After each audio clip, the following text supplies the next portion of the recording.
This story comes to us from Afghan children travelling along the Western Balkans route.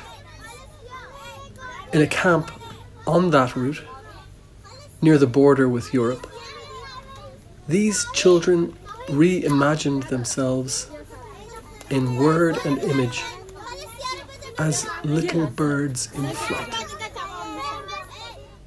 They told a story. In this story, they were children who loved to learn about the world, but the fire masters put a stop to it. They knew that learning set the children free, so they set fire to the schools. To save themselves, the children were forced to become migratory birds and flee. Their desire to study was so great that even as birds, they learned to write and draw with their beaks so that they could share their stories. These Afghan bird children entrusted their story to Sara and Pietro. They entrusted it like one would entrust a newborn puppy to a friend, hoping they would feed it, let it play, take care of it, and help it to grow. But Pietro and Sara knew that best at taking care of puppies and newborn stories were not adults, who often think stories are silly, but children. And so, Sara and Pietro have entrusted this story to other children and teenagers, first in Bologna, then in Dublin, to take care of and help grow. In Dublin, this story pup has been eagerly adopted and nurtured by children and teenagers who have added their passion, talent, imagination, life experiences, skilled hands, so gifted in drawing and sculpting, and also their words. Words to nourish even a whole flock of birds. Very large because the flock in Dublin has grown a lot. Our journey has been tiring. I can't stop thinking about my old life. My family is still back where I started. I know that they understand. I miss them. Our journey has been impeccable. We haven't had a good rest since we left. We must take quick breaks before the light turns to dark. Windy conditions, rainy clouds, all interrupt our time. Small deserted islands give us time to rest, but not enough to recover our full potential.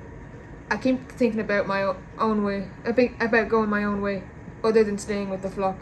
It keeps crossing my mind, stay or go, stay or go. I might as well wait a few more days, my thoughts could change by then. The journey may never stop. I feel like a swallow seeking refuge to such a better place. And so this story has expanded and become what can a story become? Having been first a pup, or perhaps we can say a chick, waiting to be raised, what now? Again, what can a story become? Well, for each of us, a story can become something different.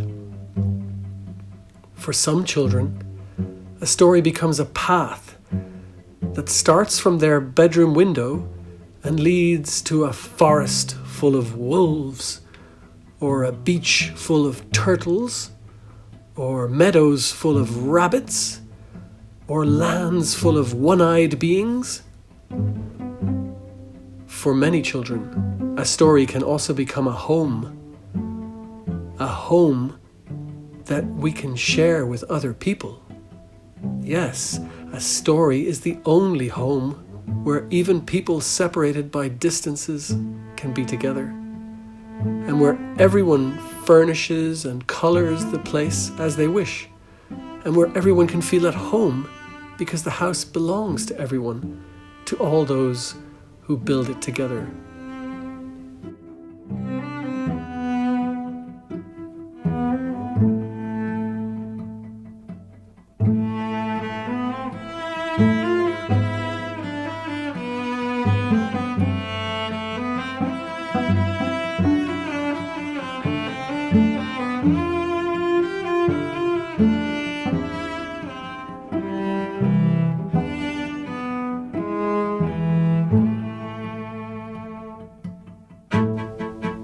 And what else? Tell me, what can a story become? We've been told that for some children a story can become a phone booth, a magical phone booth in which you can talk to people who are no longer here. You can call them and they answer. So you can tell them what you did during the day and even ask for advice on the future. And they give you advice because stories can see far and offer great wisdom. Then they say goodnight, and you know that you will dream, and the dream will be of the future, and they will be with you in that future. 2 children have revealed to us that for them a story is a pond, like a small body of water full of colourful fish they made with their own hands. So these 2 children have told us, mixing colours and chalk and their imaginations. And when they looked at their pond to see how the fish they made were swimming and living, surprisingly these 2 children saw their faces on the water's surface. Yes, themselves. And the fish crossed their faces as if they were feelings.